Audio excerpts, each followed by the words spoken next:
10 अगस्त 2025 ये वो दिन है जिस दिन मैंने होंडा हाइनेस ली थी और लेने के एक वीक बाद ही मैं निकल गया था अपनी पहली ट्रिप पे हाइनेस के साथ, जो कि थी भाई Solan, which is located in Himachal Pradesh. फिर ऐसे ही धीरे धीरे करते करते मैंने अपनी सेकंड ट्रिप करी, जो कि थी भाई मुक्तेश्वर। फिर ऐसे ही third, fourth and fifth, and ऐसे ही चलते चलते मैंने कंप्लीट कर लिए भाई 5500 kilometres with the Honda highness.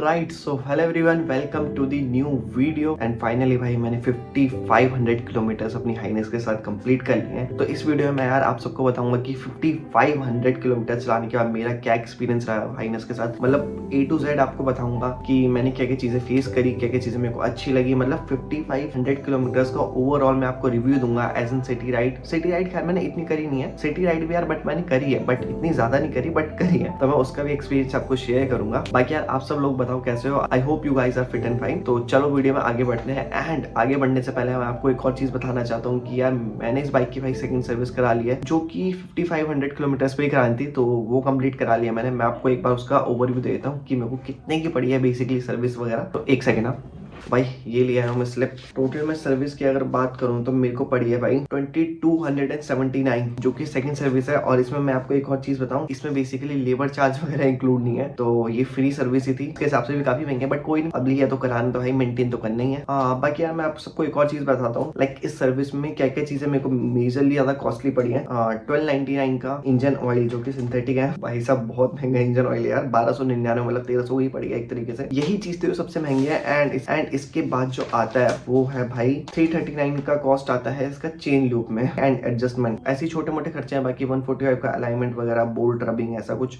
तो उस सबको मिला के ये चला गया है भाई 2200 रुपये, मतलब 2300 ही चला गया। तो वही चीज़ भाई, सर्विस काफ़ी महंगी है इसकी, बट कोई नहीं, बाइक पे सच कोई इशू आता नहीं। तो चलो फटाफट से बढ़ते हैं अपने रिव्यू की तरफ 5500 किलोमीटर वाला। पहले फटाफट से बाइक पे चलते हैं, फिर आगे बढ़ते हैं। आज यार मौसम तो खैर बढ़िया हो रहा है, तो चलो यार अब बात करते हैं अपने टॉपिक पे। तो सबसे पहले बात करते हैं यार कंफर्ट की, जो कि सबसे ज़्यादा मेन चीज़ है।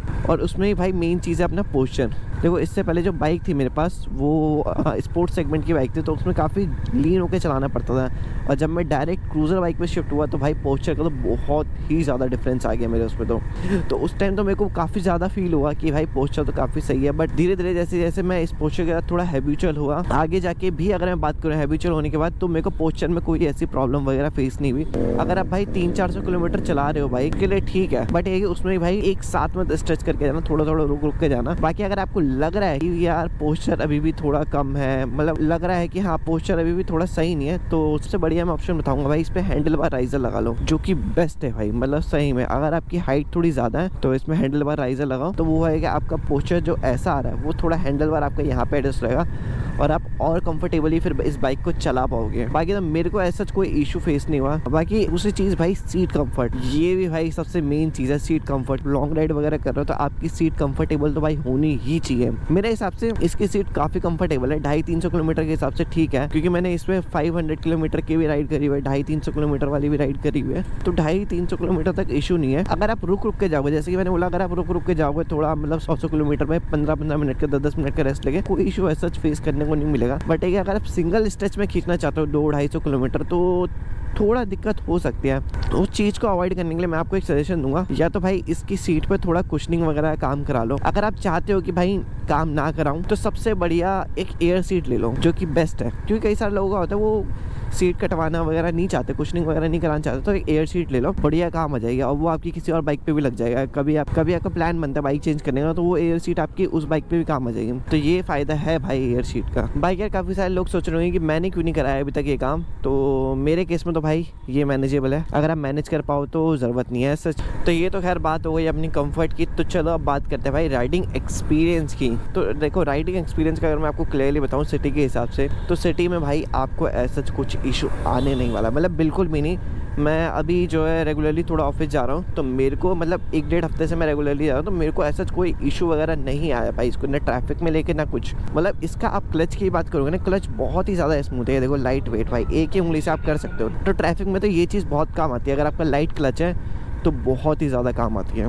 बाकी अगर मैं हैंडलिंग वगैरह की बात करूँ तो हैंडलिंग में भाई कोई ऐसा इशू नहीं है, वाइब्रेशन वगैरह मतलब वॉबलिंग वगैरह बिल्कुल भी नहीं है, चाहे आप 100 की स्पीड पे भी चल रहे हो पर वॉबलिंग बिल्कुल भी नहीं है। और जो कि सबसे ज़्यादा चीज़ मैटर करती है भाई सिटी में, जब आप बम्पर टू बम्पर ट्रैफिक में चल रहे हो तो वो चीज़ मैटर करती है भाई, हीटिंग इशू। सबको पता है, आप सबको पता है भाई, इसमें एयर कूल्ड इंजन आता है, कोई लिक्विड कूल वगैरह कुछ नहीं है।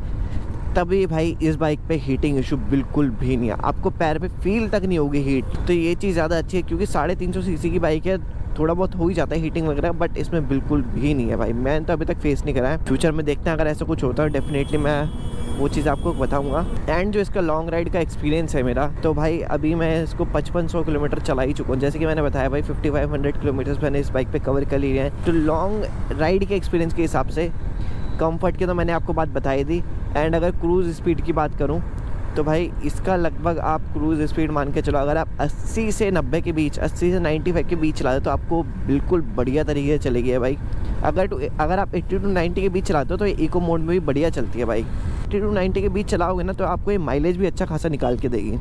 बाकी यार अगर इसको रफ तरीके से चलाओगे तो उसमें भाई माइलेज बिल्कुल नहीं निकाल के देगी, मतलब हाईवे वगैरह पर तो बिल्कुल भी नहीं। और तो चलो अब माइलेज की बात कर रहे हैं तो भाई माइलेज का मैं बता ही देता हूँ। सिटी में अगर आप बढ़िया तरीके से चलाओगे इको मोड में, मतलब जहाँ पे आपकी ज़्यादा ब्रेकिंग यूज़ नहीं हो, जहाँ पे आपका ज़्यादा इनिशियल, जहाँ पे आपकी ज़्यादा पावर यूज़ नहीं हो रही, तो वहाँ पे माइलेज आपको बढ़िया तरीके से 28 से 30 का निकाल के दे देगी, इतना तो है। एंड हाईवे वगैरह पे अगर आप रफ चला रहे हो 26-27 ऐसा कुछ निकाल के देगी आपको। बट अगर आप हाईवे पे इस पर क्रूजिंग करते हुए जा रहे हो 80-90 की स्पीड में इको मोड पे, तो ये आपको बढ़िया 35 तक का माइलेज निकाल के दे सकती है, इतना तो है इसमें पोटेंशियल। तो चलो ये तो बात हो गई खैर मेरे राइडिंग एक्सपीरियंस की। मेरा जो राइडिंग एक्सपीरियंस था भाई इस बाइक के साथ ऐसा था, एंड माइलेज वगैरह का मैंने आपको क्लियर कर ही दिया है। इसके बाद भाई मैं बात करता हूँ इसकी सर्विस मेंटेनेंस वगैरह के बारे में। तो सर्विस का तो मैंने आपको बताया है कि भाई काफ़ी कॉस्टली है, जैसे कि मैंने स्टार्टिंग में बताया था। सेकंड सर्विस मेरी 2200 कुछ की हुई थी, तो सर्विस काफ़ी महंगी है जिसमें भाई लेबर चार्ज इंक्लूड नहीं था मतलब सही में भाई बहुत महंगी है, बट कोई नहीं, अब बाइक ली है तो भाई करवा ही लेंगे सर्विस भी, इसमें ऐसा कोई ऐसा इशू नहीं है। एक दो चीज़ें जो कि मैं ऐड ऑन करना भूल गया था भाई, सस्पेंशन और ग्राउंड क्लियरेंस की बात। तो सस्पेंशन इसके थोड़े स्टिफ साइड में है, बट ये है कि अगर आप लॉन्ग राइड वगैरह पे जा रहे हो तो आपको ऐसा कुछ फील नहीं होगा, मतलब स्टिफ वगैरह बिल्कुल भी फील नहीं होंगे। और ग्राउंड क्लियरेंस तो भाई इसका अच्छा खासा है, मतलब मैं अभी तक काफ़ी सारी जगह इस बाइक को ले गया हूँ, मनाली से लेकर डलहौजी तक ले गया हूँ, डलहौजी से लैंसडाउन वगैरह बहुत सारी जगह ले गया हूँ।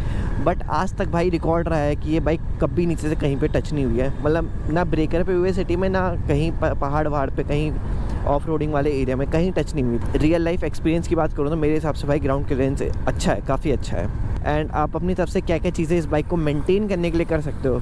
सबसे पहले तो भाई इन बाइकों की ना चेन लूप कर लिया करो बढ़िया तरीके से। ध्यान रखो कि अगर आप जब भी सिटी राइड वगैरह कर रहे हो, हर 500 से 700 किलोमीटर के बीच का भी आप चेन लूप करो, पर 700 से ज़्यादा मत होने दो यार, क्योंकि सिटी में थोड़ा बहुत धूल वगैरह की वजह से वो चेन में जमता है, तो उस चीज़ का काफ़ी ज़्यादा इशू पड़ जाएगा फिर आपको आगे जाके। लेकिन और एक और चीज़ें बताऊँगा कि आप क्या फॉलो कर सकते हो मेंटेन करने के लिए। कभी भी आप बाइक वॉश करा के आ रहे हो ना, बाइक वॉश करा के आ रहे हो ना कभी भी आप, तो एक और प्रैक्टिस आप फॉलो कर सकते हो कि पहले तो बाइक वॉश आपने करा ली, फिर उसके बाद प्रॉपरली ना थोड़ा बहुत घर पे आके क्लीन कर लेना उस बाइक को। और फिर उसके बाद जो भी आपके ये नट बोल्ट्स वगैरह होते हैं जहाँ पे आपको लग रहा है कि भाई रस्टिंग लग सकती है, वहाँ पे जो है भाई WD-40 अप्लाई कर देना, रस्टिंग लगने के चांसेस बहुत ही कम हो जाएंगे। और भाई मैंने थोड़ा बहुत ये चीज़ अवॉइड कर दिया, मेरे देखो टैंक के नीचे यहाँ पे हल्का हल्का सा रस्टिंग आपको दिख रही होगी, तो थोड़ी रस्टिंग रख चुकी है, पर यह है कि इसमें मैं अप्लाई करूँगा WD-40 तो कुछ टाइम पर निकल जाएगा, ऐसा कुछ बड़ा इशू नहीं है। ये चीज़ें मैंने नोटिस करी भाई, इन सब चीज़ों को ना बहुत पानी से बचा कर रखना होता है। पानी लग गया ठीक है, पानी से आपने धो दिया ठीक है, पर ये चीज़ें है ना छोटी छोटी चीज़ें, नट बोल्ट वगैरह, ये थोड़ा ऐसा एरिया हो गया, ये क्लीन नहीं करते वो, क्या चाहे आप कहीं से ही बाइक वॉश कराओ सर्विस सेंटर वगैरह, तो यहाँ पे थोड़ा बहुत पानी ना अटका रह ही जाता है। तो यहाँ पे भाई घर पे आके थोड़ा अपने आप से ही साफ़ कर दो, थोड़ा सा टाइम एक्स्ट्रा दे दो, साफ़ करके WD-40 लगा दो, बढ़िया मेंटेन हो जाएगी बाइक। एंड अब मैं आपको बताऊंगा कि भाई मेरे को क्या क्या चीज़ें इस बाइक पे अच्छी लगी, मतलब रियली में जो कि काफ़ी ज़्यादा मेरे को सही लगी। पहली चीज़ तो भाई आपको होंडा के बारे में पता ही है, इसका इंजन बहुत ही ज़्यादा स्मूथ है। आप भाई इसको क्रूज़ कर लो बढ़िया तरीके से 80 से 100 के बीच में, कोई दिक्कत नहीं भाई। आप 500 किलोमीटर चलाओ, चलाते ही रहो लगातार, तो आपको कोई इशू नहीं आएगा। हीटिंग वगैरह का मैंने बताया, इसमें इशू बिल्कुल भी नहीं है। जो हाईनेस लवर होंगे भाई उनको तो साउंड प्यारा लगता ही होगा, तो वो साउंड तो भाई एक्सीलेंट है। सबसे ज़्यादा प्यारी चीज़ जो है ना वो इस बाइक पे भाई साउंड है। पूरी चीज़ खैर बाइक के लिए नहीं है, बट ये है कि मैं सर्विस सेंटर वगैरह के लिए बोलना चाहूँगा। देखो इसके ना इतने सर्विस सेंटर है नहीं, दिल्ली वगैरह में तो आपको बिग विंग के सर्विस सेंटर काफ़ी सारे मिल जाएंगे, बट कभी भी आप उत्तराखंड वगैरह की तरफ जाओगे, हिमाचल वगैरह की तरफ जाओगे, तो वहाँ पे काफ़ी लिमिटेड ऑप्शन हो जाते हैं इस चीज़ के। और ये है कि जैसे कि आपको पता है कि भाई मेरी बाइक पे वो खटखट वाला इशू आया था, टिपिट सेटिंग वाला, जो कि जब मैं मुक्तेश्वर में था तब आया था, तो मेरे को उत्तराखंड में एक ही सर्विस सेंटर मिला जो कि हल्द्वानी में मिला था। तो ये थोड़ा है। और एक चीज़ ये भी है यार, इसको ना लोकल मैकेनिक नहीं देख पाते बिल्कुल भी, लोकल मैकेनिक को इस चीज़ का आइडिया ही नहीं है बिल्कुल भी। बाकी बाइक पे तो भाई कोई ऐसा इशू नहीं है, मेरे को अभी तक तो ऐसा कोई इशू फेस हुआ नहीं है। बस वो टेपेड वाला इशू हुआ था जो कि फर्स्ट सर्विस के बाद बंदे कहते हैं आता ही है कभी कभी। उसके अलावा यार मैंने कोई इशू फेस नहीं करा इस बाइक में। बाकी यार आई होप कि आपके डाउट्स वगैरह क्लियर हो गए होंगे इस बाइक को लेके। तो ये था खैर मेरा ओनरशिप वाला रिव्यू कि 5500 किलोमीटर जो मैंने बाइक चलाई है, उससे मैंने क्या क्या चीज़ें नोटिस करी है, क्या क्या चीज़ें अच्छी लगी, क्या नहीं अच्छी लगी, बेसिकली ओवरऑल। तो आई होप कि आपको ये वीडियो पसंद आएगा। अगर पसंद आया तो भाई एक लाइक ज़रूर कर देना, एंड ऐसी और अमेजिंग कंटेंट देखने के लिए भाई सब्सक्राइब भी ज़रूर कर देना, और साथ साथ भाई बेल आइकन भी दबा देना ताकि कोई मैं वीडियो डालूँ तो आपको तुरंत से नोटिफिकेशन आ जाए उस चीज़ की। बाकी यार मिलते हैं आप सबसे भाई नेक्स्ट वीडियो में, तब तक के लिए bye bye, see you and enjoy.